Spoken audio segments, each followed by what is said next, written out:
আমার সোনামা ঘুম থেকে উঠে গেছে। নমস্কার, কেমন আছেন সবাই? আমি বাবলি। আমার নতুন একটা ব্লগে আপনাদের সবাইকে স্বাগতম। আমার বয়সের বড় গুরুজনদের আমার প্রণাম, আমার বয়সের ছোট্ট বন্ধুদের জানাই আমার বুক ভরা ভালোবাসা। আর সকাল সকাল পড়েছে এক বিপদে, তাই তো মেশিন নিয়ে টানাটানি শুরু করে দিয়েছি। দেখুন খাতাটার অবস্থা, যত পাতা ছিল সব উলিতে খেয়ে নিয়েছে। আর এই কোনাটার মধ্যেই ছিল খাতাটা পড়ে। তো আমি তো দেখেই পুরো ভয় পেয়ে গেলাম যে আমার এখানে খাটটার মানে ওই পেলাইগুলো রাখা রয়েছে, যে পেলাইগুলোতে উলি ধরলো নাকি। হ্যাঁ, ঠিক যা ভেবেছি তাই, প্লাইয়ের মধ্যে কিছুটা উলি ধরেছে। তো এখনও কোনো কিছু করেনি, মানে ক্ষতি করেনি। তো সেটাই আমি সুন্দর করে খুঁচিয়ে খুঁচিয়ে উলির মাটিগুলোকে বের করছিলাম। দেখতে সেদিন আমি কিন্তু দেখলেন আপনারা, ওটা পরিষ্কার করলাম বারান্দাটাকে কত সুন্দর করে। তখন কিন্তু ওগুলো কিছুই ছিল না, আমি খাটের তলাটা সুন্দর করে ঝাড়ু দিয়েছিলাম। এই 2-3 দিনের মধ্যেই উলিতে আমার এই সর্বনাশ করে ফেলেছে। এই দেখুন কেজি 2-1 মাটি বেরিয়েছে। তো চলুন এগুলো ঝাঁটা দিয়ে ঝাড় দিয়ে এগুলো দূরে সরিয়ে রাখি।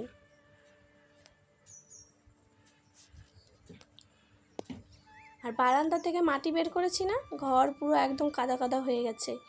আর এগুলো দেখুন সুন্দর করে এখন মুছে নিলাম। 2-3 বালতি জল লাগলো আমার এই শুধু ঘরটাই মুছতে। তো চলুন এখন এই স্ল্যাবগুলোকে সুন্দর করে ধুয়ে নেব।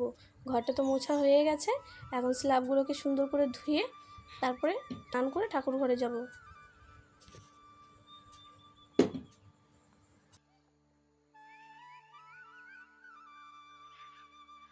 তো ঘর মুছে যেই স্নান করতে যাব অমনি এসছে ঘোষদা। তা ঘোষদার কাছে আবার খানিকক্ষণ দাঁড়াতে হলো, ওই গরুর মাছি তাড়াতে হয়, নাহলে গরু আবার দুধ দোয়াতে দেয় না। আর এখানে ঘোষদা 500 দুধ রেখে বাদবাকি দুধটা আমাদেরকে দিয়ে গেল। আর দুদিন ধরে ঘোষদার দুধের খাতাটা কোথায় যে রেখেছি খুঁজে পাচ্ছি না, ওটাও খোঁজারও সময় পাচ্ছি না। চলুন এখন আপাতত হালকা হালকা রোদ উঠেছে, কিন্তু আকাশ মেঘলা মেঘলা।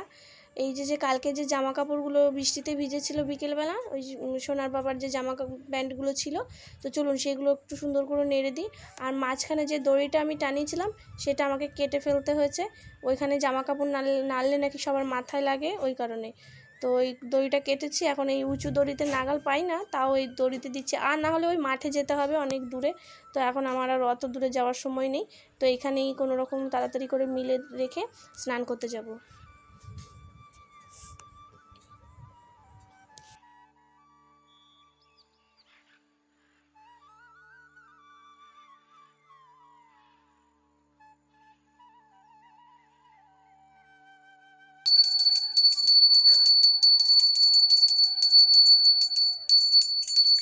আজ গপু মহারাজকে খালি গায়ে বসিয়ে রেখেছি। আর দেখুন কত সুন্দর একটা মালা পরিয়ে দিয়েছি গোপুসোনাকে। আর গোপুসোনাকে আজকে খালি গায়ে বসিয়ে রাখার কারণ গোপুসোনার জামা সব ভেজা, তো ওই কারণে গোপুসোনাকে খালি গায়ে বসিয়ে রেখেছি। তো দোকানে তো অনেকক্ষণ হয়েছে এসছি, এখন বাজে প্রায় 11:30। আর আজকে স্কুল ছিল না, তো কালকে বলেছিলাম যে এই কার্টুন বাক্সগুলোকে আমি সব কালকে পরিষ্কার করব, মানে সব পাট পাট করে খুলে আমি সুন্দর করে জড়ো করে রাখবো। তো দেখছি আজকে একটা দাদাভাই এসে এগুলো গুটি নিয়ে চলে যাচ্ছে। তো ভালো হচ্ছে, আমার কাজটা একটু কমেছে। তো কার্টুনের বাক্সগুলো যদি আমাকে ছাড়াতে হতো অনেকটাই টাইম লেগে যেত, তো ভালোই হয়েছে। তো আমি এখানে এবার পরিষ্কার করে নেব সুন্দর করে। এই কাগজগুলো আমি পিছনে ওইখানে আগুন ধরিয়েছি, এগুলো এখন সব পুড়িয়ে ফেলবো।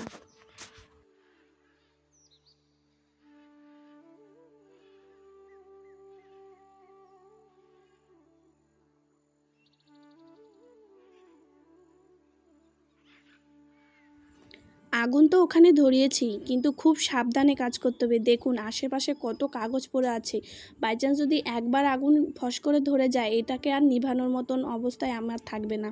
তো খুব সাবধানে সাবধানেই এটাকে জালটা ধরাচ্ছি, মানে অল্প অল্প কাগজ দিয়ে। তো এই আশেপাশে সুন্দর করে ঝাড় দিয়ে একটা রাউন্ড করে নেব, যেন অন্য জায়গায় কাগজটা যেতে না পারে আগুনটা ধরে। আর এই যে দেখুন এই জায়গাটা সুন্দর করে পরিষ্কার করে নিয়েছি। আর এই যে দেখুন কালকের কুরকুরেগুলো এখানেই সাজানো হয়েছে। তো বাড়ি চলে এসেছি, আর দুপুরে খাবার নিয়ে বসে পড়েছি। ওদিকে গপুকে দেওয়া হয়ে গেছে আমার। তো গপুকে দেওয়ার পরে আমি মানে স্নান করে বাড়ি এসে স্নান করে গপুকে দিয়ে তারপরে যে খাবার খেতে বসছি। আর এই যে সোনামাকে খাওয়াচ্ছে, আর সোনামা এখানে বসে বসে কার্টুন দেখছে। আর আমাদের আজকে রান্না হয়েছিল গাটি কচুর তরকারি দিয়ে মাছ, মানে রুই মাছ দিয়ে গাটি কচুর তরকারি। তো তরকারিটা খেতে খুবই টেস্ট হয়েছে। তা আমি তো রান্না করিনি, রিক্তার কাকি রান্না করেছে। আমি বাড়িতে আজকে এসেছি কটা বাজে, তখন 1:30 বাজে। তো আমি আর সোনার বাবা একসাথেই বাড়িতে এসেছি আজকে দোকান বন্ধ করে, কারণ আজকে তো স্কুল ছিল না। তো টিফিন টাইমটাও আজকে মানে হয়নি, টিফিন টাইমটাতেও দোকান খোলা রাখতে হয়। তো চলুন খাওয়া দাওয়া করে নিই। এখন বাজে বিকেল 4টে আর আমি এই সামনের উঠোনটাতে এলাম। আজ আমাদের এই যে কুন্দুরি তুলেছে, তো অনেকটাই কুন্দুরি তুলেছে, এখানে প্রায় 2 বস্তার মতন হবে। আর এই যে দেখুন প্রচণ্ড হাওয়া দিচ্ছে, তো জামা কাপড়গুলো সব পড়ে গেছে। আর এখানে তুলেছে 2 বস্তা পটল। বাইরে কত হাওয়া দিয়েছে। পেয়ারা বাগানে যাবো, পেয়ারা দিতে আসে নাকি।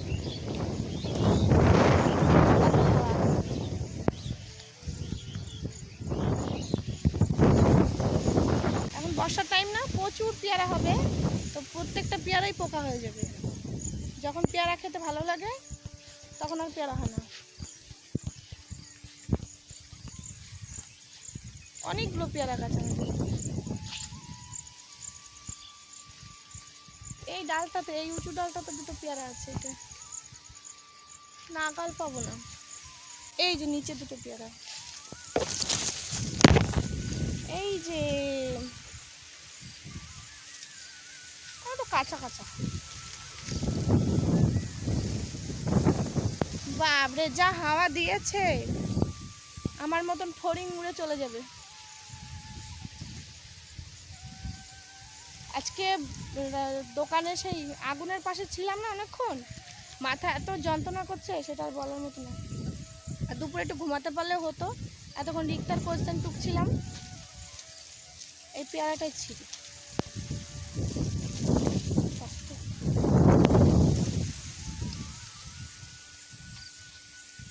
কষা।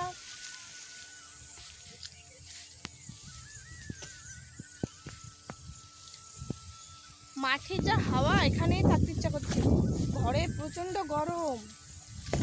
ওদিকে লতা ঘুমাচ্ছে ঘরে, তা আমি একটু এলাম বাগানের দিকে যে দেখি পেয়ারা পাই নাকি।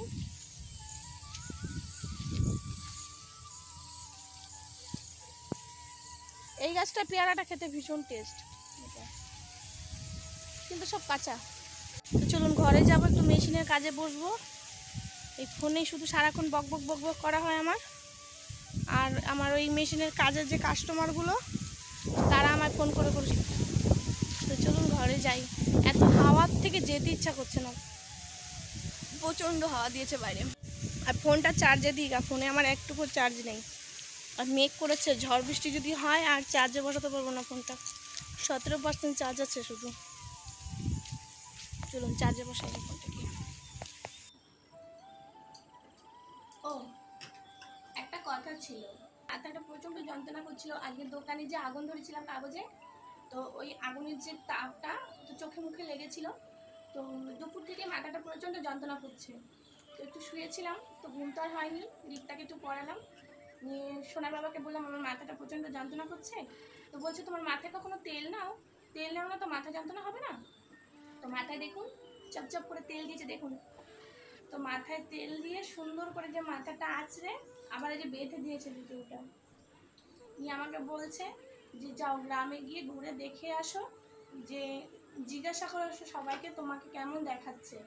মাথায় তো কখনো তেল নেবে না, দেখতে তো পুরো একদম সেই পাগলের মতো দেখা যায়। তো বন্ধু আপনাদেরকে বলছি আমাকে কেমন দেখতে লাগছে অবশ্যই আমাকে কিন্তু কমেন্ট করে জানাবেন। তো আপনারা তো কেউ আমাকে আমার ভিডিওতে কমেন্ট করেন না, কি ভালো লাগলো না খারাপ লাগলো সেটা আপনারা কেউ জানান না। তো আজকের ভিডিওটি পারলে কমেন্ট করে আমাকে জানাবেন যে আমাকে কেমন দেখতে লাগছে। তো প্রচণ্ড মাথা ব্যথা করছে, সত্যি কথা বলতে মাথায় তেল নিতে পারি না। মাথায় তেল নিলে না মাথার মধ্যে যেন কেমন সেই মনে হচ্ছে যেন আগুন ধরে যায়, আগুন ধরে যায় একটা ভাব। তো এত ভালোবেসে আমাকে তেল দিয়ে দিয়েছে, মাথায় চুলটা বেঁধে দিয়েছে, তো কেমন লাগছে আমাকে অবশ্যই জানাবেন। পাড়ায় আমাকে বলেছিল যেতে, তো পাড়ায় তো যাওয়ার সময় নেই, এই যে মেশিনের কাজ নিয়ে বসেছি। আর এটা তো না করলেই নয়, শরীর খারাপ হলেও আমাকে করতে হয়, সময়তে এমন এমন সময় আসে। তো চলুন বন্ধুরা একটু মেশিনের কাজ করে নিই। আর আপনারা অবশ্যই কিন্তু কমেন্ট করে জানাবেন যে আমাকে কেমন লাগছে। তো চলুন একটু মেশিনের কাজ করে নিই।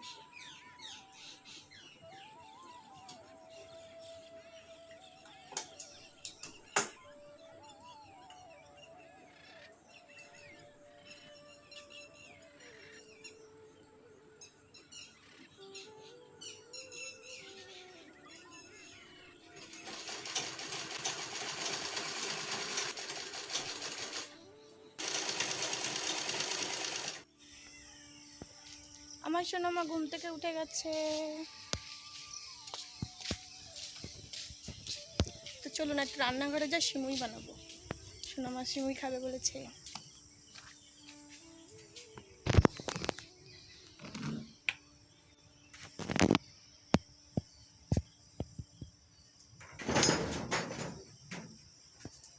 তুমি এখানে বসো মা। চলুন ছটপট করে সিমুইটা চাপিয়ে দিই। ওদিকে সোনামাকে বসিয়ে রেখেছি বারান্দার চেয়ারে। তো অনেকক্ষণ ধরে বলছে আমি সিমুই খাবো সিমুই খাবো। তো ওর জন্য এটাই মেন বানানো, অল্প করে বানাবো, সবাইও 2-1 চামচ করে খাবো আর ওকে দেবো। তো চলুন একটু তেলের ওপরে আমি এলাচ দিয়ে নিলাম আর এখানে সিমুইটা একটু ভেজে নেব। তো আমি হাঁড়ির মধ্যে ভেজে নিচ্ছি, কড়াই আমার ফাঁকা নেই ওই কারণে। তো এখানেই আমি একটু লাল লাল করে ভেজে নেব।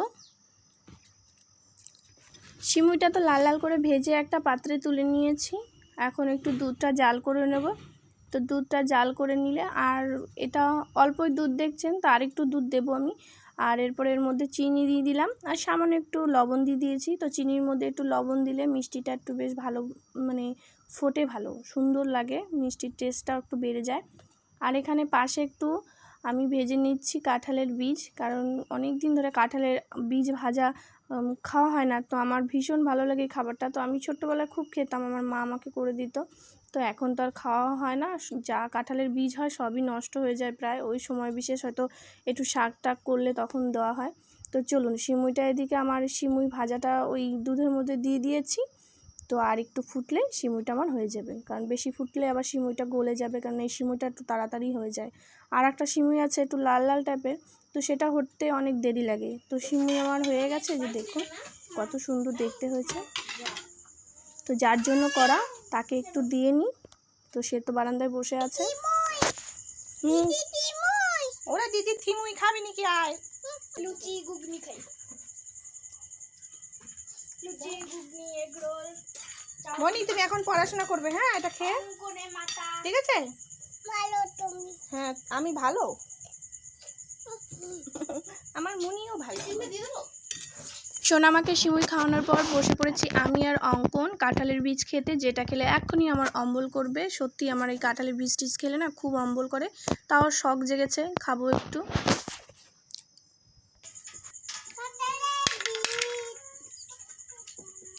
ভালো কাঁঠালের বীজ ভালো, বলো তো দেখি, ভালো ভালো কাঁঠালের বীজ ভালো। অঙ্কন তুমি কাঁঠালের বীজ খাবে? তুমি খাবে? তোমার দাঁত হয়েছে? এই যে তোমার দাঁত হয়েছে, তুমি কাঁঠালের বীজ খাবে? অঙ্কনের দাঁত হয়নি, কাঁঠালের বীজ খাবে না, ও শুধু দেখবে দেখবে। অঙ্কন লতা রিক্তাকে নিয়ে ঘরে চলে এলাম। তো ওদের দুজনা নিচে খেলা করুক, আর রিক্তা ওদিকে ওপরে বই নিয়ে বসছে। তো ওকে একটু আমি মানে বই পড়িয়ে নিই, তো ওরা নিচে একটু খেলা করুক।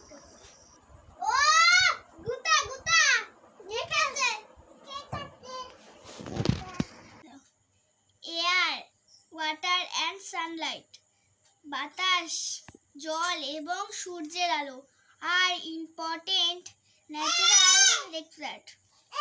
আর মেয়েদের পড়াশোনা হয়ে গেছে, এখন রান্নাঘরে চলে এসেছি। আর রাতে রান্না হয়েছে আমাদের ঝিঙে আলুর তরকারি আর হয়েছে রুটি। তো চলুন বাইরে মেয়ের বাবা সবাই বসে আছে, ওদেরকে খেতে দিয়ে দিই। আর ছোটো মেয়ে তো শুধু বায়না একা হাতে খাবো। আর এখানে সিমুই বানিয়েছিলাম সন্ধ্যার সময়, তো সেটা সোনার বাবার জন্য বেড়ে রাখলাম, সিমুই আর রুটি। আয় আয় আয় আয় আয়।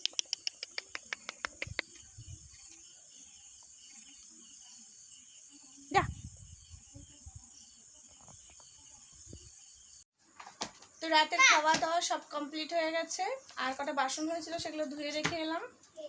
তো বন্ধুরা ভিডিওটি শেষ করতে এলাম। তো আজকের ভিডিওটি এই পর্যন্তই, দেখা হচ্ছে নেক্সট ব্লগে।